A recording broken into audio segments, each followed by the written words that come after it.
Ito yung giant taro na aming, binunot. Nung una akala ko hindi 'to puwedeng lutuin at hindi 'to kinakain kasi akala ko yung mga nakadikit na maliliit lang o yung nasa mga ugat lang na mga laman ang niluluto. Pero ito nga pala ay niluluto base sa aking mga, pagre-research, ito ay kinakain din at ayan na nga pinutol ko na, tinanggal ko na yung pinakatangkay at itong laman na 'to ang aking gagamitin sa pagluluto. Ayan, tinanggal ko na rin yung dulo kung saan yung mga ugat ay nakakapit at yan nilinisan ko nga para makita nyo kung ano ba talaga ang itsura nito kasi kanina kala mo nakakatakot ano, pero ito ang itsura nung giant taro at yan nga ay pwedeng lutuin.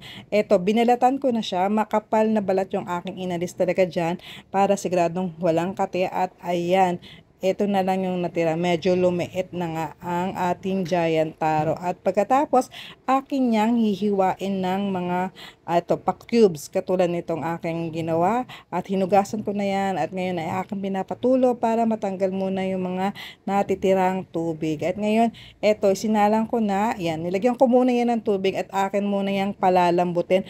Mga 1.5 oras ko din yung pinalambot.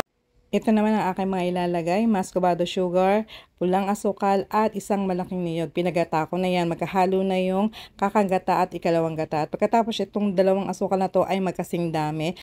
Ngayon, idadagdag ko na itong kakang gata at ikalawang gata dito sa pinalambot kong gabi.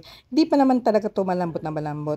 Kumbaga, malambot pa lang ng konti kasi nga pakukuluan pa natin yan uli sa gata ng niyog. At pagkatapos, dadagdagan ko din yan ng asukal, yung muscovado at pulang asukal. Tanda na, magkasindami dapat yung muscovado sugar at yung pulang asukal. At pagkatapos niyan, atin lang niyang hahaluin at iintayin lang natin yan talagang kumulo ng kumulo. Ayan, katulad niyan, yan, medyo kumukulo na tong gata natin kaya akin na tong hahaluin. At pagkatapos, hahayaan ko lang niyang kumulo ng kumulo hanggang sa kumonti lang yung sabaw.